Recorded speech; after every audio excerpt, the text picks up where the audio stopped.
warahmatullahi wabarakatuh. Bismillahirrahmanirrahim. Tabarakalladzi nazzalal furqana ala 'abdihi liyakuna lil 'alamin nadhira. Allahumma shalli wa sallim ala sayyidina Maulana Muhammad wa ala alihi wasallim asma'in amma ba'du. Al-Mukarram kang kita hormati, Bapak kita semua, orang kita semua, Kiai Haji Agus Ali Masyuri, sedanten para habaib, para ulama, para kiai, wabil khusus Dr. Yusri, matta'akumullah wa atala baqa'akum lil muslimin. Tamu-tamu undangan yang kami hormati, di sini ada Bapak Muhaimin Iskandar, semua adik-adik santri yang saya cintai, yang saya hormati. Ini pertama kali saya pakai serban. Ini insya Allah tidak sampai 1 menit nanti saya copot. Karena untuk gus-gus muda itu ada kaedahnya. Katanya dulu pakai serban setelah bisa baca Wahab. Kalau sekarang enggak, kalau sudah kaji dipanggil abah ya pakai serban. Saya ini santri sarang mulai kecil. Dulu pakai fikih, model usul fikih. Jadi kalau keyakinan Mbah Maimun itu kalau ada santri pakai peci putih itu dimarahin. Katanya beliau, wong desa itu kaji adol Tegal, adol sawah, mbok saingi kedul 5.000. Jadi ngelarani kiai itu, ngelarani wong desa itu dosa katanya. Tapi beberapa kiai pakai peci putih karena sunat. Akhirnya saya sudah haji tapi keterusan pakai peci hitam karena mulai kecil diharamkan terus keterusan itu. Pakai serban juga gitu, dulu ada kaedahnya, katanya boleh pakai ini harus setelah ini terus keterusan nggak pakai. Tapi ini alhamdulillah dikasih sama Gus Ali, ini saya terima. Nah ini iaro apa tamblik tidak tahu. Teman-teman bahasa Indonesia Jawa bahasa Inggris jadi bahasa Inggris favorit, understand juga. Jawa mau dia santai-santai mau dia. Ini saya tidak tahu, saya harus istighfar atau harus syukur. Karena kenapa saya berpikir ini kalau butuh istighfar nopo syukur, mergi termasuk yang paling saya hindari itu acara seperti ini. Cuma ada 2% pengecualian, yaitu guru, keluarga, temannya bapak. Ini Gus Ali termasuk masuk kategori temannya bapak. Saya itu berkali-kali diundang acara publik itu tidak pernah mau. Satu, mungkin nggak bakat ya, nggak bakat juga nggak ingin. 2, saya tidak cukup punya kemampuan untuk menjelaskan konstruksi Islam yang utuh hanya dalam waktu 1 jam. Karena keyakinan saya ngaji itu harus khatam, karena saya ini trauma. Kalau ngaji di depan musannaf bilang kama sayati, sebagaimana yang akan datang. Setelah belajar di belakang kama sabako, seperti yang sudah kelewat. Sehingga gara-gara itu saya kalau sinau itu khatam dari min awali hatta akhiri. Karena yang satu di depan kama sayati, setelah di belakang kama sabako apa kama takotan. Yang jelas ilmu yang saya tekuni memang ilmu tafsir. Gus Ali tahu betul tentang bapak saya. Karena mulai kecil saya ini menangi beliau belum tenar-tenar amat, sampai sangat tenar, mungkin sampai langit ya khawas. Begini, dulu saya di sarang itu pernah rois takrib, rois fathul mu'in. Tapi yang menjadi saya tambah alim itu gara-gara gejolokan bapak begini. Hak dhisik ana wong imami saking semangate ngapalno hal ataka hadisul ghosiyah Jumat-Jumat itu, karena dia ingin keren ya pakai surat panjang gitu. Terus dia datang ketika takbir langsung baca Bismillahirrahmanirrahim hal ataka hadisul ghosiyah. Makmumnya bilang subhanallah. Karena dia agak pede dengan surat yang panjang diganti kul ya ayyuhal kafirun. Makmumnya masih bilang subhanallah. Sampai berkali-kali diganti surat kulhu, ya makmumnya tetap bilang subhanallah. Karena nggak tahu caranya mengingatkan kalau imam itu tidak baca Fatihah.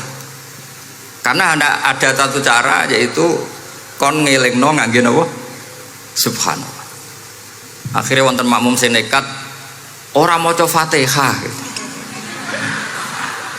Nah, pertanyaan bapak saya, kamu harus berani ijtihad, merubah hanya satu pakem, mengingatkan imam tuh pakai subhanallah. Karena kalau kasus seperti ini nggak cukup diingatkan subhanallah. Niki adik-adik, kira-kira batal mboten ngelingno imam muni ora maca Fatihah. Kalau sampean bilang batal, berarti nggak ada solusinya. Kalau bilang sah itu beberapa kalimat yang dalam pakem sholat itu napa? Membatalkan. Sampean milih batal apa enggak? Enggak polling saja kayak pemilu. Sampai saya tuh cari-cari, akhirnya ketemu juga di kitab Mizan Kubro diterangkan oleh Imam Malik bahwa kalamul musolli, musolli itu ngomong kalau itu manfaat, tapi jangan ditiru loh ya. Dan darurat, ya, dan darurat, maka itu boleh dan tidak membatalkan sholat. Misalnya imam sholat kemudian di bawahnya ada bom atau ada ular kobra, kalau nggak ada cara ya mau tidak mau harus diingatkan pakai kalimat. Karena kalau subhanallah tok nanti gonta-ganti surat saja. Tahu-tahu mati dipatok ular apa? Kobra. Sehingga dari gejolokan-gejolokan seperti itu akhirnya saya berpikir, sampai saya nyari kitab-kitab Al-Madahibul Arba'ah, karena memang nggak cukup. Terus pertanyaan kedua kata bapak saya tentang tradisi, misalnya orang-orang kampung kalau bikin batu bata itu dari tanah, kemudian kadang makjunun bisirjin, kadang dicampur dengan apa? Sirjin. Nggak usah diterjemah, ini sambil latihan bahasa Arab katanya. Masa pondok internasional nggak bisa bahasa Inggris sama bahasa Arab? Jamu makjun ya.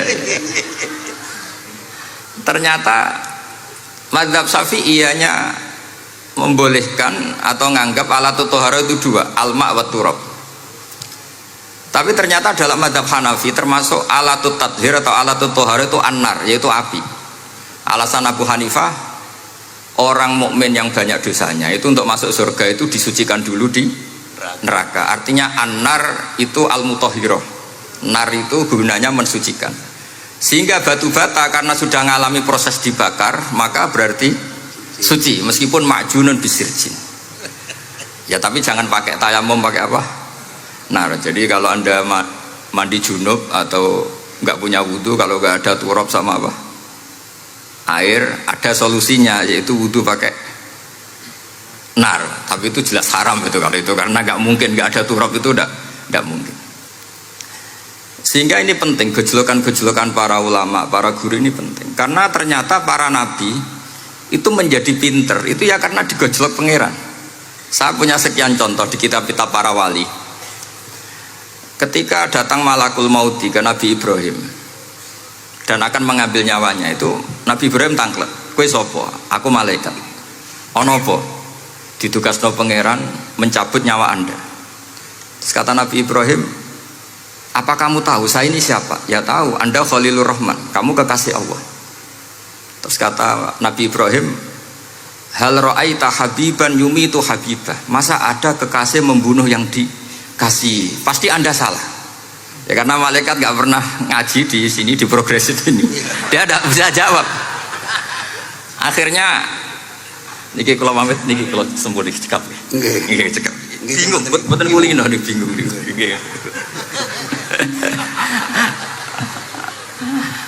Akhirnya malaikatnya matur malih teng pangeran. Ya Allah, kata Nabi Ibrahim logikanya begini, wahal ra'aita habiban yumitu habibah. Mosok kekasih kok dipateni kekasih. Terus kata Allah gini, ya sudah bilang gini sama Nabi Ibrahim, sama Ibrahim, wahal ra'aita habiban yakrahu ayyalqa habibah. Mosok kekasih kok ora siap ketemu sing dikasih. Akhirnya Israel datang lagi, balik mana? Gini logikanya dibalik sekarang begini gitu. Wahal ra'aita habiban yakrahu ayyalqa habibah. Terus Ibrahim bilang oke ya, gak masalah, sudah. Artinya apa? Kita ini diajari satu logika. Logika apa saja? Ini Allah. Sehingga ya memang normalnya hidup tuh cerdas. Kata Ghazali, cerdas nyikapi apa? Realitas. Ini penting saya utarakan. Saya punya sekian contoh kecerdasan para nabi. Saya berkali-kali cerita, Nabi yang sezaman itu sebetulnya 3, tapi yang ilmunya level itu hanya 2. Karena ada yang sezaman yaitu Ibrahim dan Lut. Tentu tidak level karena Nabi Lut itu pernah keponakan Nabi siapa? Ibrahim.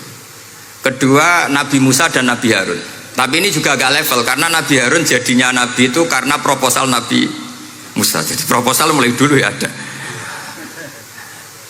Nah, Nabi Musa kita tahu adalah al-sak. Al-sak itu kalau ngendikan itu lesannya agak cedul ya, cedul. Ini nanya jejer ke Sali. Jadi kalau nggak bisa tanya ya. Bahasa Arabnya pokoknya al-sak, cedul ya. Cedul. Karena masyhur ya kita tahu cerita itu Musa yang kecil itu sebeling. Jadi nak digendong Fir'aun itu dijabuti jenggote. Padahal masih kecil. Sesuai Fir'aun curiga dasar Bani Israel. Lama-lama dia memutuskan sepatah ini aja ini jelas darah-darah Israel. Kita tahu Fir'aun adalah orang Kipti, orang Mesir. Setelah berkali-kali gitu terus tanya gini sama Asia, ini anak ini sudah bisa mikir, memang dasar Bani Israel jadi gak suka orang Kipti. Orang bah cah cilik biasa gak masalah. Singkatnya terus dites ada jamroh, ada bara api sama apel. Sebetulnya Musa ini sudah tahu mau ngambil apel, tapi kalau dia ngambil apel dibunuh sama Fir'aun berarti bisa membedakan. Akhirnya sama Jibril diarahkan ngambil apa? Api jamroh tadi. Akhirnya agak ditelan terus menjadi lesannya apa? Cedul. Sampai sepuh jadi nabi tetap begitu. Makanya beliau ngendikan Rabbi shrah li sadri wa yassir li amri wahlul 'uqdatam min lisani yafqahu qawli. Terus proposalnya itu tadi waj'al li waziram min ahli Haruna akhi. Sebagian ayat lebih jelas lagi yaitu wa akhi Harun huwa afsahu minni lisanan fa arsilhu ma'iyya rid ayyusaddiquni. Jadi dan saudara saya Harun lebih fasih berbicara daripada saya. Jadi kualitas ilmiahnya bagus Musa tapi jubirnya itu Harun. Ya kira-kira kayak Mbah Lim dulu. Iya Mbah Lim. Ya. Jadi ini saya jubirnya Gus Ali, saya Harun, ini Musa. Maksudnya kaya karena sudah ada nabi. Singkat cerita karena Musa itu agak alsak sehingga Harun ini ya nggak levelnya. Padahal sezaman sehingga ya nggak pernah bantah-bantahan, nggak pernah adu argumen. Yang benar-benar nabi sezaman dan kemudian sering adu argumen adalah Isa dan Yahya. Kita tahu umurnya ya imbang, kualitas al-mazaya wal wadail juga imbang. Nabi Isa kita tahu wa yukallimun nasa fil mahdi wa kahla. Mulai kecil bisa ngendikan ya sudah pinter. Nabi Yahya kita tahu ya Yahya khudil kitaba biquwah wa atainaul hukma sabiyya. Jadi sama-sama pinter. Wa hananan min ladunna wa zakah wa kana taqiyya. Itu dua beliau ini menjadi satu manhaj besar dalam Islam. Itu kalau main ke salah satu kampung itu Nabi Isa tanyanya aneh. Aina syirarun nas? Orang-orang yang jelek-jelek itu di mana? Orang-orang fasik itu rumahnya mana? Kalau Nabi Yahya tanya, aina khiyarun nas? Orang-orang baik itu di mana? Akhirnya dua beliau ini saling berargumentasi. Kenapa kamu tanya aina syirarun nas? Gitu. Terus Nabi Isa katanya, lah kenapa kamu tanya aina khiyarun nas? Terus kata Nabi Yahya, enak kancanan wong soleh, gak ruwet kan? Kancanan wong soleh itu kan enak, gak dibodoni, gak ruwet. Pemene kancanan wong mati, sering bodoni gitu. Masyhur itu cerita Gus Dur, Gus kenapa sering ziarah? Kancanan wong urip sumpek. Iya. Wong mati gak tau bejo. Wong mati ora tau bejo. Ini teman ziarahnya Bapak. Wong mati ora tau bejo. Ya sudah. Itu ya ini santai-santai saja, relax saja. Karena saya sudah tahu mau ngomong apa. Nanti kalau ingin serius ya ngaji sama saya harus khatam biar enggak jadi korban kama sayati sama kama takodam. Akhirnya Nabi Yahya gantian tanya, kenapa kamu tanya aina syirarun nas? Itu masyhur beliau. Ini dalam kitab Tobaqatul Asfiya karangan Abu Nu'aim al-Asfihani. Riwayat Sufyan bin Uyainah gurunya Imam Syafi'i. Jawabnya Nabi Isa unik. Ana an-nabiyyu, saya ini nabi. Biman zilatit tabib. Nabi itu ibarat dokter. Udawil mardo. Di mana-mana dokter itu cari orang sakit. Makanya di NU itu banyak kiai-kiai yang nangani orang-orang fasik. Dak dakwah ning gone wong nakal-nakal itu ya ada khazanahnya, asal gak keterusan katut itu saja. Jadi kalau kamu niru Gusme itu sebenarnya konsepnya satu, asal ada bukti jadi wali dan tidak katut. Kalau ndak ya sudah usah. Gak usah wae kata Gus Ali sudah. Kalau gak kelasnya jangan. Sehingga dua beliau itu jadi khazanah besar. Misalnya Anda jadi kiai di daerah-daerah yang Islamnya sudah maju. Mungkin Anda ini hanya mendapat fasilitas dari Islam. Makanya saya sendiri secara pribadi, misalnya kecelok pinter, tah ranking, tah juara musabaqah tilawatil Quran, kadang dari sekian prestasiku untuk umroh mendapat. Karena kita punya prestasi di daerah yang prestis. Sementara teman-teman kita, makanya ini kalau ada santri progresif yang nggak pinter, tak kasih ijazah, tak kasih support. Barokahnya tidak pinter, akhirnya hidup di daerah tertinggal. Barokahnya hidup di daerah tertinggal, Anda muassisul ma'had, Anda muassisul masjid. Sing prestasi hanya mendapat dari negara, yang tertinggal malah memberi kontribusi. Akhirnya apa? Lama-lama ini yang prestasi coro Jawa ngatok tomak. Saya dapat apa? Sementara yang di desa tertinggal, saya bisa memberi apa? Sehingga Allah bikin wong bodoh itu ada rencana besar kira-kira. Jadi mau orang bodoh itu gak ada orang-orang santri yang hidup di daerah-daerah apa? Tertinggal. Aman golek prestasi, golek umroh, terus ambisi ngimami masjid haram barang. Terus kapan dakwahnya? Karena yang diburu itu mendapat, bukan memberi. Ini bahaya sekali bagi Islam. Sehingga tradisi guru-guru kita, nah santri pinter ya dilem, santri bodoh ya dilem, santri bulet ya dilem, santri setengah bulet ya dilem, sekabeh kaulane pangeran. Kok ana hikmahe dhewe-dhewe kata cerita. Tapi ini bukan justifikasi atau melegitimasi kenakalan anak-anak Anda. Ini mau cerita ilmiah.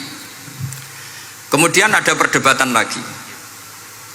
Dan ini nanti terusannya adalah al-ulama warasatul anbiya. Sayyid Abdul Al-Haddad itu masyhur. Kalau ada orang sowan ditanya, kiaimu nak mulang tau nangis? Mboten nate. Lereni ngaji wek wong ngono iku. Atine atos gitu. Tapi Abdul Hasan Asyadzili kalau ada orang tamu tanya, kiaimu nak mulang tau guyu? Mboten nate. Lereni wong ra iso syukur gitu. Jadi ini dua kutub besar. Siapa yang nggak tahu kewalian Abdul Hasan Asyadzili? Siapa yang nggak tahu kewalian Sayyid Abdul Al-Haddad? Nah ini kalau Gus Ali sudah dua-duanya guyu ya sering, nangis ya sering sudah. Ini sudah makomen, ini sudah. Majma'ul Bahrain kalau dalam ilmu tasawuf. Dan itu mirip perdebatan Nabi Yahya dan Nabi Isa. Nabi Yahya itu happy, hidupnya happy. Kayak bapak saya itu hidupnya happy. Zaman miskin saja gak pernah susah. Gak pernah susah ya. Bapak saya itu khasnya gak pernah susah. Mau meninggal saja masih guyon sama saya. Mau kapundhut tuh seguyon kan. Ya seneng, ya happy saja. Jadi mirip cerita Jalaluddin Ar-Rumi. Beliau mau kapundhut, muridnya nangis semua, marah-marah dia. Kamu murid-murid yang bodoh. Saya ini mau ketemu kasih kamu tangisi. Ayo joget semua. Makanya kalau ada orang mati kok ceria itu karena mazhab Jalaluddin apa? Ar-Rumi. Masyhur itu. Ini malam pengantin saya, kenapa kamu nangis? Makanya jadi mitos kalau mimpi jadi manten tuh mau mati. Karena kalau Jalaluddin Rumi istilahkan kematian itu adalah pengantin. Umar bin Abdul Aziz, salah satu khomisul khulafa masyhur itu. Ketika mau kapundhut orang nangis semua juga dia marah. Memangnya saya mau kemana kok kamu tangisi? Ila khairi madhubin ila khairi rahimin, ila arhamir rahimin. Timbang kumpul kon sumpek. Atau mati katanya. Memangnya saya mau kemana? Ila khairi madhubin ila, kedat yang terbaik yang kita tuju. Ini mirip Nabi Yahya. Sehingga Nabi Isa ngejlok, mali aroka dohikan ka'annaka ta'manu min makrillah. Kamu kok sering senyum, sering guyu, ngakak-ngakak, seakan kan kamu tuh tidak pernah akan kena siksa. Nabi Yahya gantian bales, mali aroka abisan ka'annaka taqnatu min rahmatillah. Lah kamu merengut terus koyo ora ono rahmate pangeran saja. Ini terjadi madzhab antara Abdul Hasan Asyadzili dan Sayyid Abdul Al-Haddad. Sayyid Abdul Al-Haddad juga diikuti banyak kiai. Itu kalau habis sholat tuh masih susah, diterima enggak, sholat kita makbulah apa enggak, puasa kita makbul apa enggak, sujud kita makbul apa enggak. Tapi kalau Abdul Hasan Asyadzili, kalau ada orang tanya gitu dimarahin. Sujud kulo ditampi boten, ya Sayyid Abdul Hasan Asyadzili. Gak usah mikir ngono, ditegir sujud wis luar biasa. Orang geruang ditegir sujud, gak usah mikir ditompo ta ora. Lho iya, ketika kita nanti ketemu Allah, prestasi betul gak pernah sujud itu. Sebagai hamba kita bangga pernah sujud. Terus gak penting ditompo tawar. Bahkan kalau anak-anak muda ini kepengen ditompo niatnya elek. Ditompo digajar pangeran terus mlebu swarga terus sama bidadari gitu. Jadi muni ditompo tapi pikirannya sudah ngayal macam-macam. Kalau mazhab Abul Hasan Asyadzili tidak. Sehingga kitab hikam, kita tahu kitab hikam itu adalah dikarang Ibnu Athaillah As-Sakandari, dia muridnya Abdul Abbas Al-Mursi, dan ini terus muridnya Abul Hasan Asyadzili. Itu cerminan Syadziliyah murni. Ya saya ulang lagi, itu cerminan Syadziliyah murni. Sehingga beliau ngendikan masyhur itu, qalilul amali ma'a syuhudil minnah minallah khairun min kasiril amali ma'a ru'yatit taqsir. Jadi amal sedikit tapi yakin itu anugerah Allah, lebih baik beramal banyak tapi masih merasa salah karena ra ono syukure. Makanya bapak saya Gus Ali ana wong abangan gelem salat, gak tahu gak disahno sah terus. Ketika ada orang fikih marah-marah tapi rubah gedang, wes rubah gedang lah, wes sah terus. Pokoknya sah terus. Ini sangat-sangat sadili berarti. Ini penting saya utarakan supaya khazanah kita itu tidak pernah habis. Karena al ulama warasatul anbiya. Nabi tidak dawuh warosati tapi warasatul anbiya. Sehingga semua watak para nabi sebelum Rasulullah Shallallahu Alaihi Wasallam itu semua tercermin pada umatnya Rasulullah Shallallahu Alaihi Wasallam. Cerita paling terkenal tentu Asra Badrin. Tawanan-tawanan perang Badarin mau diapakan? Rasulullah istasyara Abu Bakrin. Terus kata Abu Bakar, itu keluargamu ya Rasulullah. Hum ashiratuka, hum aqaribuka. Ya maafkan saja. Terus ditanya Umar, menurut kamu gimana Umar? Itu kan orang-orang yang ngusir engkau ya Rasulullah, yang dulu ingin membunuh engkau, sekarang ketangkap ya bunuh, kok repot. Apa kata Rasulullah? Masaluka ya Abu Bakrin kamasali Ibrahim isqala faman tabi'ani fa innahu minni wa man asani fa innaka ghafurur rahim. Sing prestasi ya alhamdulillah, sing ra prestasi semoga-moga pangeran akeh sepurane. Sudah gitu ya cara Gus Ali ya sih ngono kok repot. Wa masaluka ya Umar kamasalin nuh isqala rabbil la tadzar alal ardi minal kafirina dayara. Sudah habisi saja ning donya kafir. Tapi anehnya apa? Rasulullah akhudha bimadhabi Abi Bakar. Nabi mengambil pendapatnya siapa? Abu Bakar. Karena Nabi kena khitab anit tabi millata Ibrahim hanifah. Akhirnya terus keterusan. Akeh kiai NU nek ana umat salah dibarno nganti ra roh nak salah. Makanya kenangan saya sama Mbah Sal Mahfud karena beliau itu sepupu sama Mbah saya di Israel itu. Kata Mbah Sal gini, "Hak umpama pantes," kata beliau ini, "umpama pantes pondok-pondok itu tak sertifikat." Kata. Kenapa Mbah? Lah ya akeh kiai gondrong muridnya kalau gondrong kabeh terus kadang rapati sholat jari diulang kali jogo. Engkok neng kali-kali golek Nabi Khidir gak tau ngaji. Lah ngene ku nak ditakoki afiliasine kok NU gitu. Mau disertifikat, jadi distandarkan. Pokoknya anggar gak ono takribe ya ora NU gitu. Karena nanti kalau gak disertifikat ini terus khayal-khayal macam-macam ini rata-rata kan afiliasinya juga ngeklaim NU. Padahal ya itu tadi, jadi diulang kali jogo langsung diulang macam-macam. Ini penting saya utarakan karena standarisasi ini penting. Caranya gimana? Kita harus sebanyak mungkin baca khazanah Islam. Makanya Imam Ghazali, kayak apa pinternya Imam Ghazali? Beliau di akhir kitab Ihya ngendikan wa alaika bimudawamati mutalaati kitab khilyatil auliya wa tabaqatil asfiya. Sehingga kita akan punya khazanah yang luar biasa. Saya punya banyak tentang kearifan ya para ulama-ulama dulu. Di antaranya dulu saya sering diceritain bapak tapi gak paham, tapi setelah saya ngaji lama-lama paham. Beliau pernah didawi Badullah gini, Nur dhisik ana wong salat 2 rakaat, terus syukur akhirnya salat lagi sampai 4 rakaat. Saking syukurnya salat lagi sampai 6 rakaat. Seterusnya sampai 1000 salat. Kita tahu itu Said Ali Zainal Abidin. Jadi dia menambahkan sholat itu karena iskon lillah wa syauqon lillah, mahabbatan lillah. Bukan kayak kita karena ingin sholat 1000 rakaat dibagi sekian menit terus kenanya 2 jam. Jadi kayak kita terawih lah 20 menit, 20 rakaat dibagi sekian kenanya 7 menit. Pentingnya apa? Meskipun kita tidak akan mengalami seperti itu, tapi kita menjadi tahu ketika Rasulullah SAW menghentikan wa qurratu aini fis sholat. Bahkan Nabi kalau banyak masalah itu Nabi ya mutaraddidan di dalamnya. Setelah mutaraddidan agak panik, Nabi tanya gini sama Aisyah, Aina Bilal, Aina Bilal. Bilal kemana, Bilal kemana? Setelah Bilal notok, tok tok tok tok, ya Rasulullah as-sholat.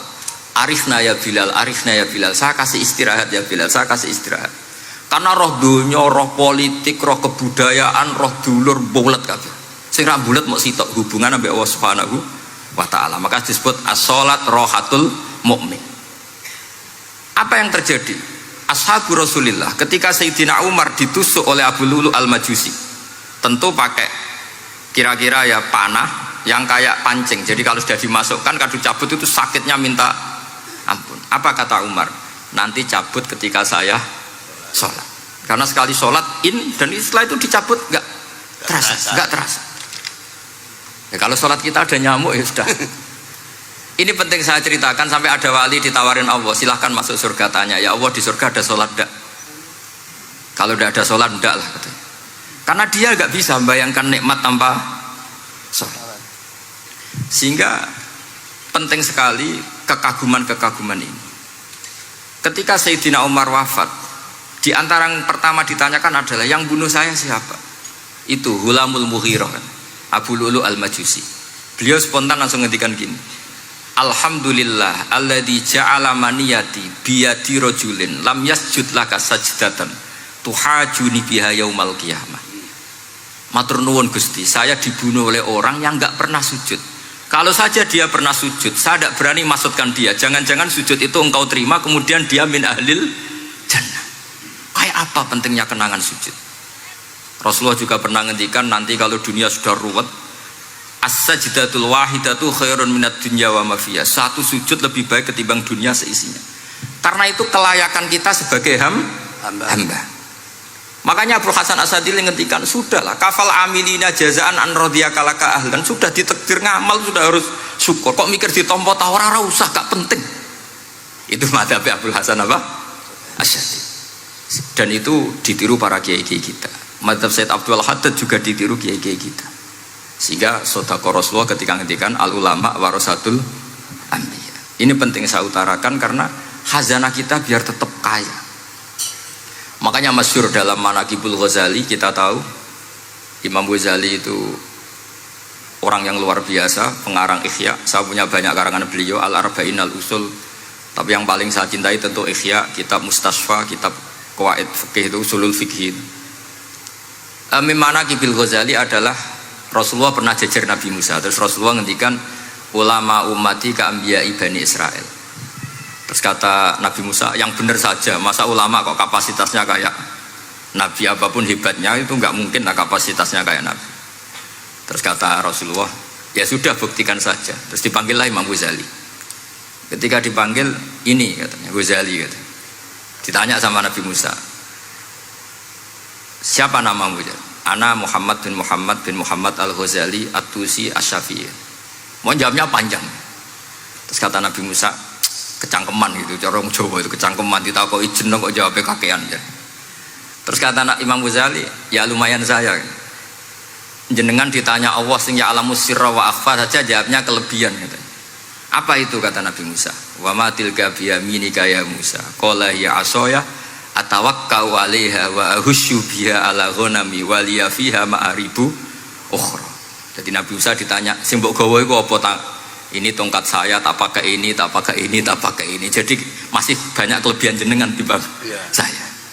Akhirnya fa'aqarra Nabi Musa ini ikrar bahwa benar-benar ulama Rasulillah itu keambiai Bani apa? Israel. Jadi khazanah-khazanah kecerdasan gini ini penting. Sehingga ketika ada kemacetan fikih, ada kejumudan fikih, tugas kita adalah memecahkan kejumudan itu. Misalnya begini, ini yang sering dilakukan bapak saya dan Gus Ali. Kancanan wong fasik hukumnya piye? Ya ora oleh, wong kok kancanan wong fasik. Tapi kalau dibalik, bina wong fasik boleh ndak? Boleh. Syaratnya bina kudu ngancani. Jadi dibelokkan gitu aja sudah rubah. Hadza huwal fiqh. Yang dikatakan fikih ya seperti ini. Tapi orang-orang yang nggak ngerti detailnya fikih, apalagi usul fikih, fikih itu menjadi rumit. Makanya ahli sunnah itu luar biasa. Ada orang mati karena narkoba atau karena apa itu oplosan. Ceplosan. Itu kiai cokre. Itu kiai alim biasa datang. Itu ya biasa mempersaksikan, nggih mayite sae nggih. Nggih.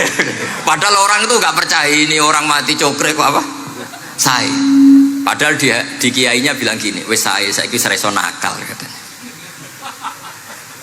Maksudnya sae sudah mengakhiri semua kenakalannya lewat apa? Lewat kematian tadi. Karena itu doa Rasulullah. Rasulullah itu kalau ngedikan itu luar biasa. Allahumma ij'alil hayata ziyadatan li fi kulli khairin wal mauta rohatan li min kulli syarrin. Ya Allah, jadikan hidup ini ziyadatan li fi kulli khairin. Jadi anggap saja kalau hidup itu berarti potensi tambah baik. Anggap saja kalau mati itu akhir dari segala keburukan. Berarti orang cukri ini mati itu baik apa buruk? Baik, karena dia sudah tidak bisa buruk lagi. Makanya saya nah ini khazanah yang luar biasa. Karena tadi kematian adalah ar-rohah min kulli apa? Syarrin. Nah ini sesi kedua, mungkin ini tinggal seperempat jam atau setengah jam. Saya ini karena biasa ngomong lama. Saya mau menerangkan kalimat tauhid. Ini penting sekali. Kalimat tauhid itu kata Ibnul Qayyim Al-Jauziyah dalam kitab Zadul Ma'ad. Ini kitab kesayangan Sayyid Abdul Al-Haddad. Sampai beliau ngendikan, ya letani minha iddata nusakhin li uhdiyaha ila tullab. Semoga saya punya naskah banyak yang mau saya hadiahkan ke santri-santri. Saking pentingnya kitab apa Zadul Qayyim. Itu beliau mengartikan la ilaha illallah itu luar biasa. Kalimat ini adalah kalimat super. Allah bikin surga juga demi kalimat ini. Siapa yang menerima kalimat ini maka masuk surga. Yang menolak kalimat ini maka dimasukkan neraka. Kita tahu neraka itu kalau ada batu dicemplung itu sampai ke bawah itu nunggu 70 tahun. Kayak apa kedalamannya? Bego siapa saja tidak akan bisa itu bikin apa? Neraka. Karena kalau batu dijatuhkan nunggu 70 tahun itu sampai kok riha. Itu dibikin juga untuk orang yang menolak la ilaha illallah. Kemudian karena manusia butuh latihan, dibikinlah langit dan bumi supaya didiami manusia untuk menerima konsep la ilaha illallah. Karena manusia butuh pelatih, diutuslah para rasul untuk melatih la ilaha illallah. Dan kalimat ini andaikan ada orang kafir 70 tahun, kemudian dia melafadzkan la ilaha illallah Muhammad Rasulullah, maka semua kekafirannya dihilang. Maka santri-santri yang aswaja ini harus yakin, ia adalah kalimatun dakhala bihal kafiru al-islam. Ini kalimat yang orang kafir 70 tahun saja menjadi muslim. Tapi sekarang banyak gerakan dengan kalimat yang sama malah orang Islam menjadi kafir. Itu kira-kira kelompok aneh nomor boten. Hanya karena la ilaha illallah banyak kelipatok dihukumi kafir. Gara-gara la ilaha illallah bipitung dino diarani kafir. Wong kalimat ini sing kafir wae dadi mukmin. Sekarang dengan kalimat yang sama yang mukmin jadi kafir. Ini apa-apaan? Kira-kira gitu cara madzhab ini apa-apaan. Ini penting saya utarakan. Jadi kepastian tauhid. Ngendikane pangeran kullil ladzina kafaru iyantahu yufar lahum ma qad salaf. Makanya Abu Hasan As-Sadili ketika nafsirkan fa'lam annahu la ilaha illallah wastaghfir li dzambika walil mu'minina wal itu ai bihadhil kalimah kata beliau. Kamu harus camkan bahwa la ilaha illallah dan setelah itu kamu baru sah istighfar untuk kamu sendiri maupun untuk orang mukmin siapapun, mukmin mukminah. Kita tahu andaikan kita punya keluarga kafirah atau murtadah sah enggak diistighfari? Enggak sah.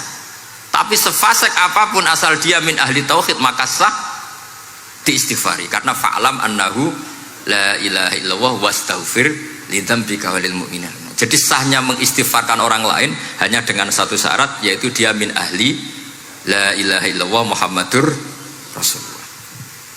Sehingga dalam cerita-cerita kewalian, dan ini saya percaya cerita ini karena saya pernah menemukan di Musnad Ahmad, saya menemukan di Ithaf syaratnya Ihya, juga di kitabnya Said Muhammad Abu Abdul Farad itu. Dulu itu ada wali yang tukang bikin Istanbul itu. Pernah dengar tuh Istanbul itu yang Quran kecil itu. Kalau sekarang kan dibikin masif, mau 5.000-an. Yeah. Kalau dulu masih asli. Itu Kiai Sarbini itu kayak Mbah Khalil Bangkalan. Jadi karena dia orang penting itu, nak diundang orang itu, ya engkau nak ditakoki pangeran muni rombongan. Jadi kayak Mbah Khalil juga Mesir gitu. Terus ditinggal lagi. Engkau takoki pangeran muni ngenteni Mbah Khalil, ngenteni rombongan. Ya sudah gitu dong. Tapi karena beliau terkenal wali ya. Singkat cerita kalau Sohibul Bait ini nggak terima karena pas 7 hari sampai di sebelah sapi apa-apa ternyata dia tahlilnya sebentar. Terus kata beliau, ya sudah semua makanan itu ditimbang pakai pohon kelapa. Yang satu kosongin katanya. Kifatul mizan yang satu atau kafatain mizan yang satu dikosongin. Beliau datang yang bikin Istanbul tadi. Bilang bis itu sudah jam 4 kata. Sudah tinggi bismillahnya. Terus kata beliau, bismillahku ra genep ae wis ngalahno pakananmu, apalagi genep kata. Ini penting saya utarakan nanti di cerita yang di kitab Musnad Ahmad. Ini perlu dicamkan. Saya hafalkan hadis itu. Inna wa ta'ala istakhlasa rajulan min ummati ala ru'usil khalaik. Setelah dipertontonkan, fayan suruh alaihi tis'an wa tis'ina sijillan kullu sijillin minha maddul basar. Jadi ketika dipertontonkan itu ada satu box, yang satu boxnya itu sudah sepanjang mata melihat. Sudah satu boxnya saja itu mislu maddil basar, sepandang mata melihat. Apalagi di 99. Terus Allah itu fair. Allah tanya, afalaka uzurun, apa kamu melakukan kesalahan banyak ini punya alasan? Enggak katanya. Adzolamat kata badi al-hafidun, apa memang malaikat itu sentimen sehingga salah kamu tok yang ditulis, kalau kamu enggak salah enggak ditulis? Enggak ya Allah. Terus kata Allah, bala innalaka inti hasanah, kamu masih punya satu kebaikan. Ketika Allah bilang kamu punya satu kebaikan, apa kata lelaki tadi? Nah, gunanya apa ya Allah satu kebaikan dibanding kesalahan yang sebanyak itu? Akhirnya kesalahan yang sebanyak itu ditimbang, si timbang satunya itu hanya la ilaha illallah Muhammadur Rasulullah. Fato syat as-sijillat, semua catatan salah tadi kalah. Kenapa? Fala yaskulu ma'asmillahi ta'ala syai'un, karena di dunia maupun akhirat tidak ada yang bisa mengalahkan kalimah thayyibah. Tapi sekarang kalimah thayyibah itu jadi tersangka. Nah ini makanya saya mohon santri-santri, hujjiyatu ahli sunnah wal jamaah ini harus mustaqirroh, harus sabitah, harus benar-benar berargumentatif, sehingga kita tahu setahu-tahunya bahwa kalimat ini adalah kalimat yang orang kafir saja menjadi muslim. Masa dengan kalimat yang sama orang mukmin menjadi kafir? Ini penting saya utarakan karena kita harus terus belajar. Caranya gimana? Ya diantaranya tadi belajar kitab Ihya, beberapa kitab, sehingga khilaf-khilaf fikhiyah meskipun kita tidak bidangnya misalnya, itu tetap punya kualitas yang luar biasa. Saya sampai sekarang menerima sorogan kitab Mahalli, itu di situ ada perdebatan unik. Boleh enggak misalnya jenazah itu diletakkan di belakangnya yang sholat? Kata kaul awal enggak boleh, di mana-mana jenazah itu ya di depannya orang apa? Sholat. Tapi kata kaul sani, ya boleh saja jenazah itu tidak imam katanya. Iya. Sehingga pentingnya kaul sani adalah kalau Anda di Arab Saudi itu jenazah-jenazah tetap di kamar mayat, kemudian yang sholat ya di depan jenazah. Karena kalau dipaksakan di depan berarti jenazahnya di dekat apa? Ka'bah. Kayak apa kreditnya Mekah? Nah, meskipun kita tidak melakukan itu karena nanti dianggap aliran apa? Sesat. Ada jenazah kok di belakang, kita sholat apa? Di depan. Tapi ini ilmu harus kita dengar. Iya. Begitu juga khilafnya kaul qadim dan kaul jadid. Menurut kaul jadid, yang namanya sujud itu harus 7 anggota. Karena kata Rasulullah SAW, umirtu an asjuda ala sab'ati azumin al-jabhah wal yaden wal rubaten wal kodamen. Berarti al-jabhah 1, yaden 2, kodamen apa rubaten 2, kodamen 2. Sehingga kalau kiai-kiai fanatik fikih ku nak anak-anak sujud ngongkrong dipetel-petel to. Mergo supaya 7 apa? Anggota. Tapi kata Imam Syafi'i dalam kaul qadim, kata beliau wayah tamilu, mungkin saja sujud itu cukup pakai jabhah. Karena dalam doa Nabi itu hanya sajadalaka wajhi wa sam'i wa basori, tidak ada Nabi dongo sajadalaka wajhi wa yadi wa rubbati wa qadami. Jadi kecerdasan ulama-ulama dulu itu luar biasa. Sehingga kalau kita baca pembanding-pembanding itu, lama-lama kita menjadi cerdas. Ini yang terakhir saya cerita tentang Imam Ghazali. Dulu banyak orang yang bermadzhab pentingnya uzlah, sehingga banyak ulama yang uzlah. Alasannya kumpul wong serepot tok, paling gak ngerasani wong lah, minimal dosanya ngerasani wong.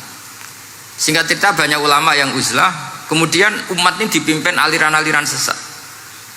Terus ulama yang uzlah-uzlah itu diparani sama ulama yang sudah jadi wali. Ya akalatal hasis, karena dia di hutan sehingga makannya hanya rerumputan. Tarattum ummata Muhammadin sallallahu alaihi wasallam fi aidil mubtadi'ah. Betul, uzlah itu baik, tapi membiarkan umatnya Nabi dipimpin orang-orang yang sesat. Makanya kita terima kasih sekali Gus Ali ada di antara kita, membimbing kita, membina kita. Jangan terus dunia wis rusak tinggal nawa tidak bisa. Ini ummatur Rasulillah, ummatun marhumah, ummatun mahfudhah, ummatun mar'iyah. Insyaallah apapun kondisinya kita tunggoni, baik dalam skala negara, masyarakat maupun kultural. Saya kira demikian. Wassalamualaikum warahmatullahi wabarakatuh.